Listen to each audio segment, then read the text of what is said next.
Est-ce que vous connaissez le point commun entre la cigarette, le petit déjeuner et le Guatemala? Je pense que la réponse est non. Laissez-moi vous parler d'Edward Bernays. Edward Bernays, c'est ce mec, c'est un neveu de Freud. Il a vécu aux États-Unis et il est considéré aujourd'hui comme le père de la propagande politique et de la campagne publicitaire. Alors, parmi les trucs qu'a fait Edward Bernays, on peut citer par exemple le fait que c'est lui qui a normalisé ce petit déj américain avec des œufs et du bacon. Comment il s'y est pris? Très simple, il est parti voir un médecin.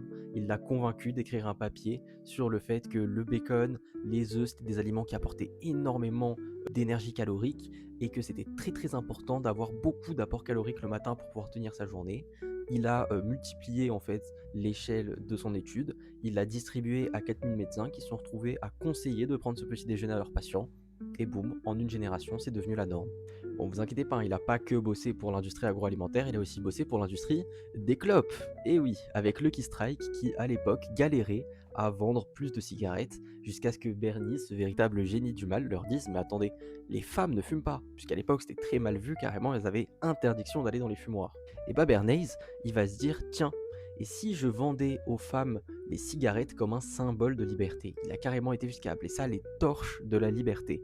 Il a convaincu plusieurs féministes de se mettre à fumer, il a lancé des campagnes publicitaires à cette image-là, et il a même été jusqu'à convaincre les mannequins de Vogue de fumer des cigarettes pendant leur défilé. Ce qui a fini de convaincre les femmes et boum, des millions de femmes se sont mises à fumer. Bon, et pour ce qui est du Guatemala, dans les années 50, ils avaient élu démocratiquement leur président et ça convenait pas trop, notamment à une entreprise qui s'appelait la United Fruit Company, qui voulait récupérer les ressources naturelles du Guatemala et ça arrangerait aussi les États-Unis.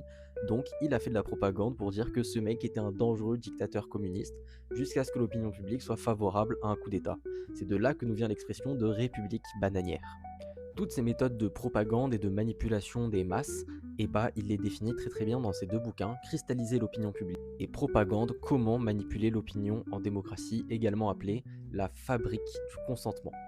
Bernays, c'est un mec qui considérait que une élite éclairée devait pouvoir utiliser ces méthodes pour manipuler la masse et leurs esprits, histoire d'assurer le bon fonctionnement de la démocratie selon lui.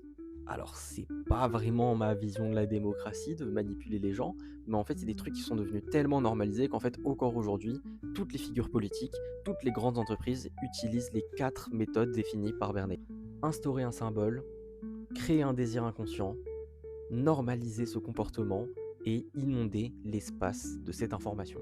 Bon, et maintenant, la prochaine fois que vous ferez face à une tentative de manipulation de votre esprit par les méthodes de Bernays, essayez de vous en rendre compte et vous faites pas avoir. Bisous la team.